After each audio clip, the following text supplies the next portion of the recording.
Hello students, आज हम कक्षा 9वीं में अध्याय 1 जैव विविधता बायोडायवर्सिटी के अंतर्गत में 5 जगत का वर्गीकरण को समझने वाले हैं। इससे पहले की वीडियो में हमने जॉन रे थियोफ्रास्टस, कैरोलस लिनियस के बारे में पढ़ा। इन्होंने कई सारे जीव समूह को वर्गीकृत करने का प्रयास किया, जिनमें से वर्गीकरण के पिता कैरोलस लिनियस संपूर्ण जीव जगत को 2 जगत में बांटा, पादप जगत और जंतु जगत। लेकिन उनका जो वर्गीकरण का आधार था वह मार्फोलॉजिकल कैरेक्टर, बाहरी रूपरेखा के आधार पर उन्होंने वर्गीकृत किया था।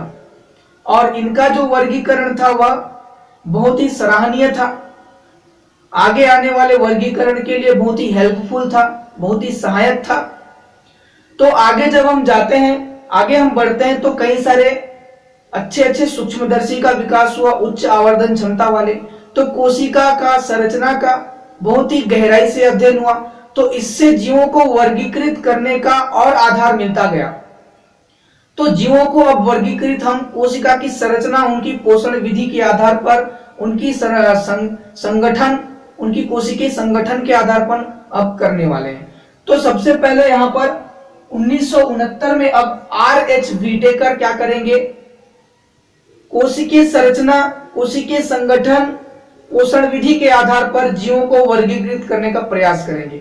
कैरोलस लिनियस जो थे वो बाहरी रूपरेखा, है ना, बाहरी रूपरेखा मार्फोलॉजिकल कैरेक्टर के आधार पर वर्गीकरण किया था। लेकिन अब 1969 में R.H. व्हिटेकर ने संपूर्ण जीव जगत को 5 जगत में विभाजित किया।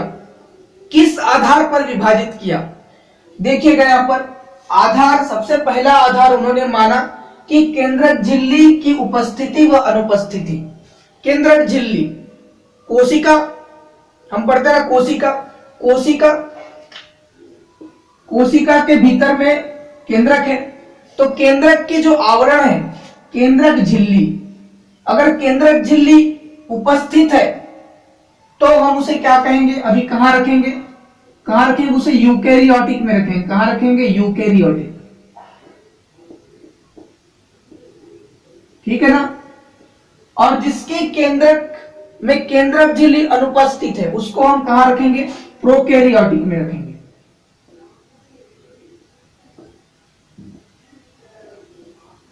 उसे हम क्या रखेंगे, प्रोकैरियोटिक में रखेंगे, ठीक है। तो केंद्रक झिल्ली की उपस्थिति है जिसमें, तो उसे हम किसी दूसरे समूह में रखेंगे। जिसमें केंद्रक झिल्ली अनुपस्थित है उसे हम दूसरे समूह में रखेंगे। यहां पर जगत में रखा गया है ना, जगत में रखेंगे।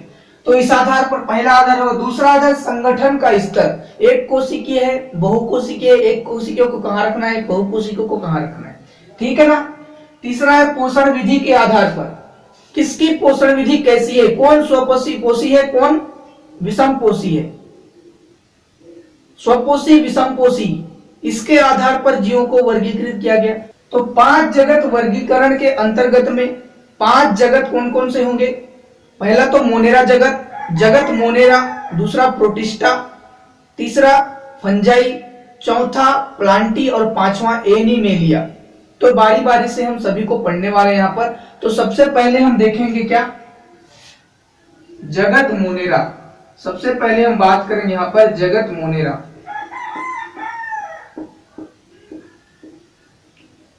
जगत मोनेरा, यहां पर कैसे जीवों को रखा गया है, इस जगत में कैसे जीवों को रखा गया है। बात सवाल यह है कि यहां पर कैसे जीवों को रखा गया है। तो R.H. व्हिटेकर ने जगत मोनेरा में सबसे पहले, तो यहां पर पहला पॉइंट, जिसमें केंद्रक झिल्ली अनुपस्थित है उसे रखा। जिसमें केंद्रक झिल्ली अनुपस्थित है, तो अनुपस्थित है मतलब क्या, प्रोकैरियोटिक जीव को यहां पर रखा। सबसे पहले तो प्रोकैरियोटिक जीव, ये क्या है, प्रोकैरियोटिक।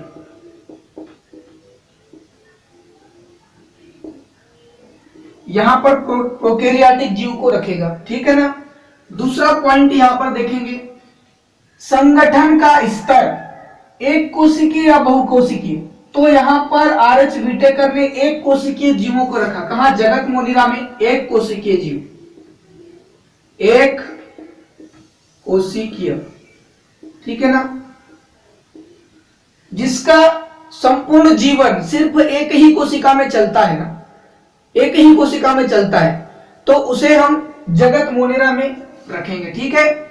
हाँ, तीसरा पॉइंट यहां पर सबसे महत्वपूर्ण, कोशिका एक कोशिकीय, इसका जीवन एक ही कोशिका में चलता है। ठीक है ना।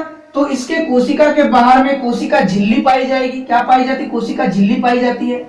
और कोशिका झिल्ली के बाहर में और एक आवरण पाया जाएगा जिसे हम कोशिका भित्ति कहेंगे। क्या कहते हैं?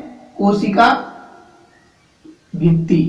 तो जगत मोनेरा के जीवों में उनकी कोशिका झिल्ली के बाहर में एक और आवरण पाया जाएगा, कोशिका भित्ति। क्या पाया जाएगा?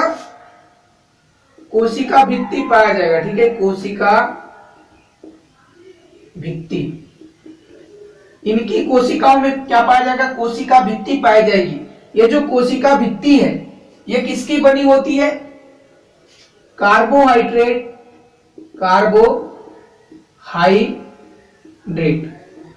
Plus protein, carbohydrate plus protein की बनी होती है इनकी कोशिका भित्ति।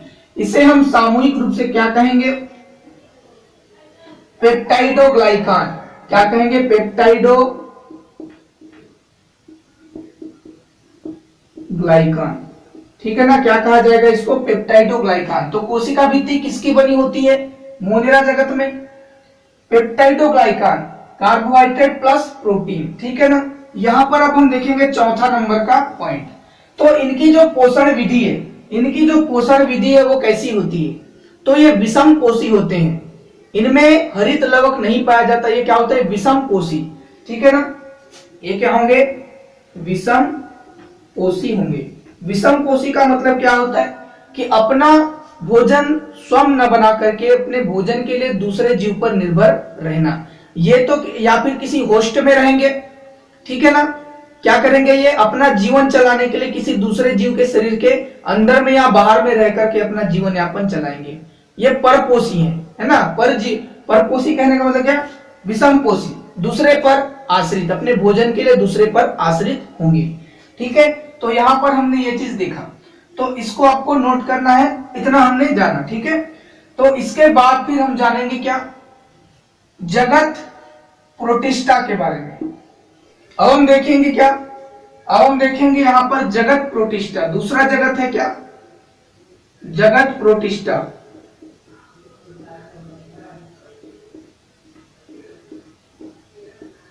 जगत प्रोटिस्टा, प्रोटिस्टा।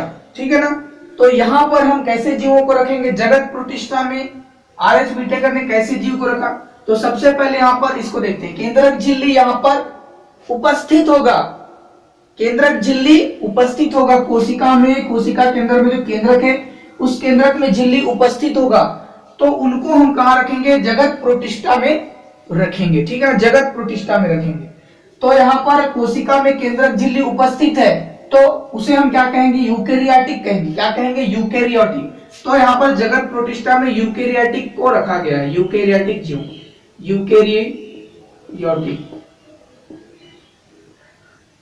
यूकेरियोटिक। ठीक है ना। यूकेरियोटिक सेल वाले। उसके बाद संगठन का स्तर, ये क्या होंगे? एक कोशिकीय होंगे। ठीक है ना। ये क्या होंगे? यूकेरियोटिक एक कोशिकीय होंगे। ठीक है। एक कोशिकीय होंगे। इनका भी जीवन सिर्फ एक ही कोशिका में चलेगा। संपूर्ण जीवन एक ही कोशिका में चलेगा। ठीक है। तीसरा पॉइंट यहां पर देखेंगे यहां पर कि इसका जो पोषण विधि है, इसका पोषण विधि क्या है? ये विषम पोषी और स्वपोषी दोनों तरह के होंगे।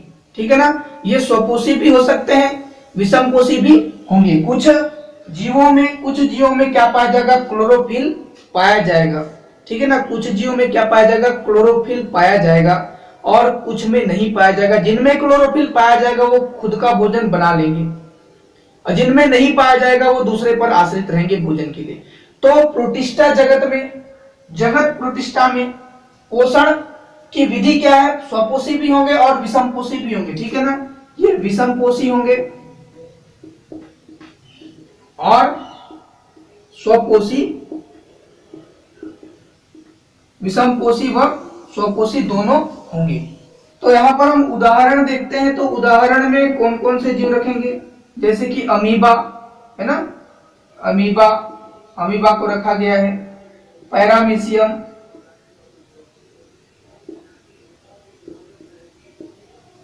पैरामीशियम, यूग्लिना, ठीक है ना, यूग्लिना, एंड अमीबा भी लिखेंगे। तो ये क्या है, जगत प्रोटिस्टा, ठीक है ना। तो जगत प्रोटिस्टा और जगत, इससे पहले क्या पढ़े, जगत मोनेरा। तो जगत मोनेरा और जगत प्रोटिस्टा में हमको क्या एक अंतर देखने को मिला, क्या एक अंतर देखने को मिला। यहां पर हमने देखा कि यहां पर प्रोटिस्टा जगत में कोशिका की चारों ओर में कोशिका झिल्ली होगी, कोशिका भित्ति नहीं होगी। लेकिन जगत मोनेरा में, जगत मोनेरा के कोशिका में कोशिका भित्ति पाया जाएगा, ठीक है ना। यही एक अंतर होगा, कहां पर, जगत प्रोटिस्टा में और जगत मोनेरा में। इसके बाद में तीसरा जो जगत है वो क्या है, जगत फंजाई। इसको देखते हैं जगत फंजाई। तीसरा देखेंगे क्या हम, जगत फंजाई।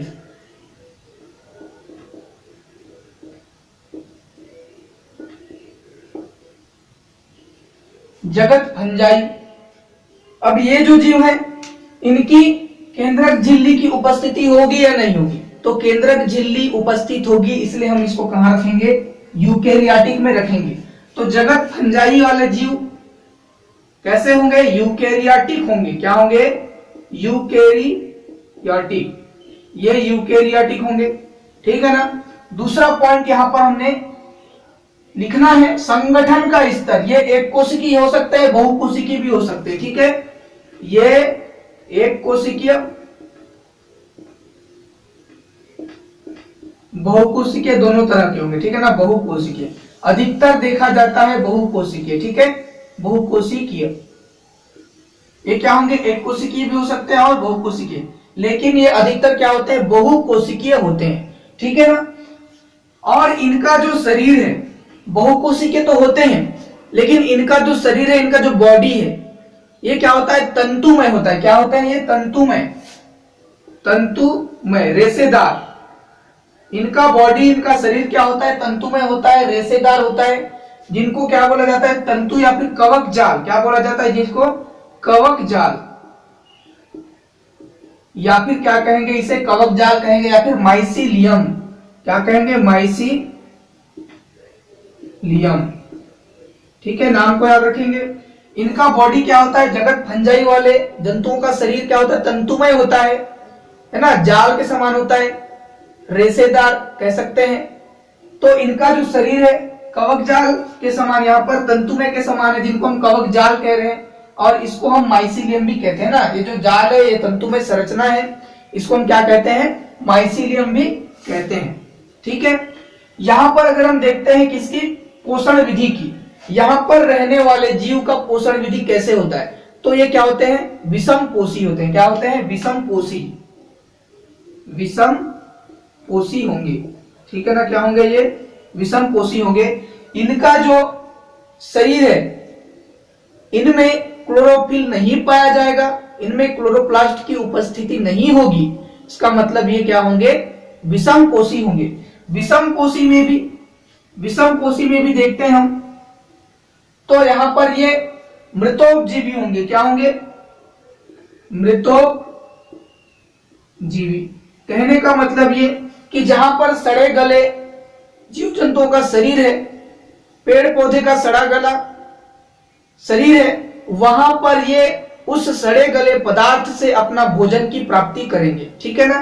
तो कुछ मृतोपजीवी होंगे और कुछ होंगे सहजीवी। कुछ होंगे क्या, सहजीवी। सहजीवी का मतलब क्या, साझा के द्वारा जिंदगी जीना, है ना। कुछ जो फंजाई होंगे, कुछ ऐसे फंजाई जो कि सहजीवी होंगे, एक दूसरे के साथ में संबंध बना करके, सहजीविता बना करके रखना। इसका मतलब क्या होता है कि दो जीव आपस में मिलकर के एक दूसरे का जीवन यापन चलाते हैं, ठीक है ना। तो सहजीविता का उदाहरण यहां पर हम देखते हैं क्या, लाइकेन प्लस शैवाल। लाइकेन क्या है, एक कवक है, ठीक है ना। लाइकेन क्या है, कवक है, और शैवाल, ये दोनों आपस में साथ में मिलकर के जीवन जीते हैं, ठीक है ना, आपस में मिलकर के जीवन जीते हैं। ये जो शैवाल है, शैवाल के पास में क्या है? शैवाल के पास में है क्लोरोफिल। क्या है? शैवाल के पास में क्लोरोफिल है, ठीक है ना। हरित लवक है। क्या है? हरित लवक। तो ये हरित लवक शैवाल के पास में, तो भोजन तो बनाएगा ना। तो भोजन बनाएगा, लेकिन भोजन बनाने के लिए भोजन की सामग्री की आवश्यकता होगी, खनिज लवण की आवश्यकता होगी। तो खनिज लवण का जुगाड़ कौन करेगा? खनिज लवण का जुगाड़ कौन करेगा? लाइकेन। पानी का जुगाड़ कौन करेगा? लाइकेन। भोजन कौन बनाएगा? शैवाल। ठीक है, तो यहाँ पर आपस में साझा के द्वारा जिंदगी जी रहे ना। देखिए, लाइकेन भोज्य पदार्थ बनाने के लिए खनिज लवण, मिनरल, जल का जुगाड़ करेगा। शैवाल क्या करेगा? उसके पास में हरित लवक है, तो वह भोजन बनाने का काम करेगा। ठीक है ना। तो यहाँ पर शैवाल इसको भोजन दे रहा है, इसके बदले में भोज्य पदार्थ जुगाड़ करने के बदले में शैवाल इसको भोजन दे रहा है। तो दोनों आपस में साझा के द्वारा जिंदगी जीते हैं, इसलिए इनको क्या कहा जाता है? सहजीवी। ठीक है, तो कुछ फंदे क्या होंगे? सहजीवी। ठीक है, और कुछ क्या होते हैं? परजीवी। परजीवी होते हैं। ठीक है ना। कुछ क्या होता है? परजीवी। इसके अलावा अगर हम बात करते हैं यहाँ पर जगत फंजाई के, तो कुछ कवक क्या होता है? बहुत ही लाभदायक। कुछ कवक क्या होता है? बहुत ही लाभदायक होते हैं, लाभदायक, जिससे कि इनका प्रयोग करके एंटीबायोटिक दवाई का निर्माण किया जाता है, जैसे कि पेनिसिलियम। क्या? पेनिसिलियम।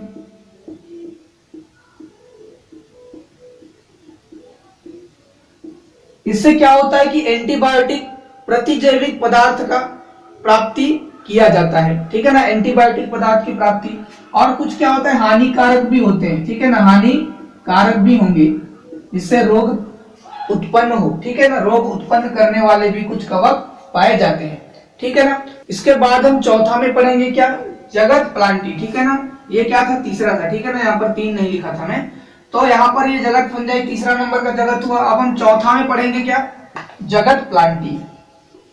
चौथा में देखेंगे हम क्या? जगत प्लांटी।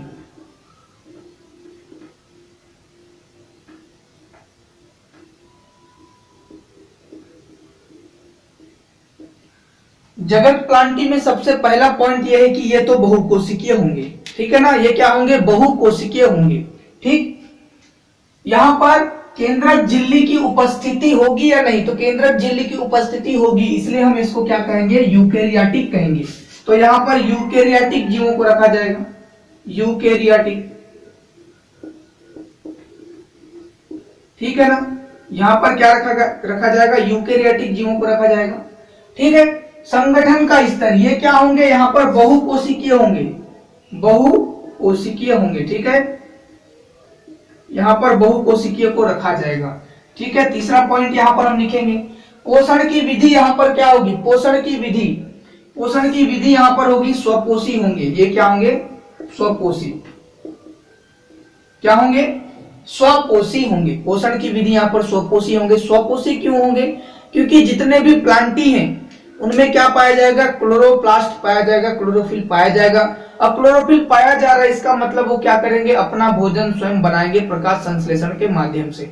तो इसलिए जगत प्लांटी में रहने वाले जीव स्वपोषी होंगे। ठीक है ना, लेकिन यहां पर एक अपवाद है। अपवाद क्या? अमरबेल। ठीक है ना, क्या है? अमरबेल। ये अपवाद के स्वरूप हम ले लेते हैं अमरबेल। अमरबेल क्या है? एक प्लांटी है। अमरबेल क्या है? एक प्लांटी है, एक पादप है, लेकिन उसमें क्लोरोफिल नहीं पाया जाएगा, वो स्वपोषी नहीं होगा। इसका मतलब वो स्वपोषी नहीं होगा, क्लोरोफिल नहीं पाया जाएगा, लेकिन वो पादप है। वह क्या करता है? परजीवी है वो, है ना, दूसरे जीव पर निर्भर करता है, दूसरे पादप पर निर्भर करता है अपने भोजन के लिए। ठीक है ना, तो ये क्या है? अपवाद स्वरूप। ठीक है, स्वपोषी है। यहां पर जितने भी पादप पाए जाएंगे बाकी सब स्वपोषी हैं। ठीक है ना, तो यहां पर एक चीज और हम देखते हैं कि ये बहुकोशिकी है, तो इसकी कोशिका के चारों ओर में कोशिका झिल्ली है। कोशिका झिल्ली के चारों ओर एक और आवरण यहां पर पाया जाएगा, कोशिका भित्ति। ठीक है ना, कोशिका भित्ति पाया जाएगा। तो यहां पर कोशिका भित्ति लिख देता हूं, कोशिका भित्ति यहां पर उपस्थित होगा। कोशिका के आवरण के रूप में कोशिका का सबसे बाहरी आवरण क्या होगा? कोशिका भित्ति होगा। यह जो कोशिका भित्ति होगा, जगत प्लांटी का कोशिका भित्ति क्या का बना होगा? सेलुलोज का बना होगा। क्या का बना होगा? सेलुलोज। सेलुलोज। हमने सबसे पहला जगत पढ़ा था मोनेरा जगत, वहां पर कोशिका भित्ति भी पाया जा रहा था। तो वहां की कोशिका भित्ति क्या की बनी होती थी? पेप्टाइडोग्लाइकान की। और यहाँ पर जगत प्लांटी में इनकी कोशिका भित्ति क्या की बनी होती है? सेलुलोज की बनी होती है। ठीक है ना। अब हम यहाँ पर देखेंगे उदाहरण, इसका उदाहरण देखते हैं। तो यहाँ पर उदाहरण हमको क्या क्या मिलेगा? हमारे आसपास में जितने भी पादप दिख रहे हैं, वो क्या है? सब प्लांटी है। ठीक है ना, सब क्या है? पादप है। तो आप यहाँ पर उदाहरण में लिख सकते हैं, कई सारा पादपों का नाम लिख सकते हैं। ठीक है, जगत पादप और जगत प्लांटी। ठीक है ना, क्या लिखेंगे? जगत प्लांटी। इसके बाद में पांचवा जगत आएगा क्या? जगत एनिमेलिया। तो चलिए इसको देखते हैं, जगत एनिमेलिया। तो अब हम देखेंगे क्या? जगत एनिमेलिया। ठीक है ना, जगत एनिमेलिया। तो जगत एनिमेलिया में सबसे पहला पॉइंट यहाँ पर कैसा जीव यहाँ पर रहेगा? तो सबसे पहले यहाँ के आधार को देखते हैं, केंद्रक झिल्ली उपस्थित। केंद्रक झिल्ली उपस्थित, इसका मतलब यहाँ पर यूकेरियाटिक रहेंगे। क्या रहेंगे यहाँ पर? यूकेरियाटिक। यूकेरियाटिक कोशिका वाले रहेंगे। ठीक है ना। संगठन का स्तर, ये क्या होंगे? बहुकोशिकीय होंगे। क्या होंगे ये? बहुकोशिकीय। यहां पर बहुकोशिकीय जीवों को रखा जाएगा। ठीक है ना, यहां पर क्या रखा जाएगा?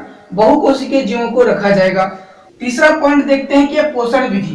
पोषण विधि ये क्या होंगे? स्वपोषी होंगे या फिर विषमपोषी होंगे? तो जगत एनिमिलिया में आने वाले सारे जीव क्या होंगे? विषमपोषी होंगे। क्या होंगे? विषमपोषी। अपने भोजन के लिए दूसरे पर क्या होंगे? निर्भर होंगे, दूसरे पर डिपेंड रहेंगे। ठीक है। तो इन जीवों में, यहाँ पर जो जीव रखे गए हैं, इन जीवों में भोजन को ग्रहण करने के लिए एक विशिष्ट अंग पाया जाएगा। ठीक है ना, विशिष्ट अंग पाया जाएगा अंतर्ग्रहण करने के लिए। ठीक है ना, भोजन को अंतर्ग्रहण करने के लिए ये विषमपोषी जीवों में भोजन को अंतर्ग्रहण करने के लिए विशिष्ट प्रकार का अंग पाया जाएगा। और यहाँ पर हम बात करते हैं कि जो बहुकोशिकी है, तो यहाँ पर कोशिका झिल्ली होगी, लेकिन कोशिका भित्ति अनुपस्थित। कोशिका भित्ति क्या होगी? अनुपस्थित होगी। कोशिका भित्ति अनुपस्थित होगी। ठीक है ना, कोशिका भित्ति क्या होगी? अनुपस्थित होगी। तो यहाँ पर कोशिका भित्ति क्या होगी? अनुपस्थित होगी।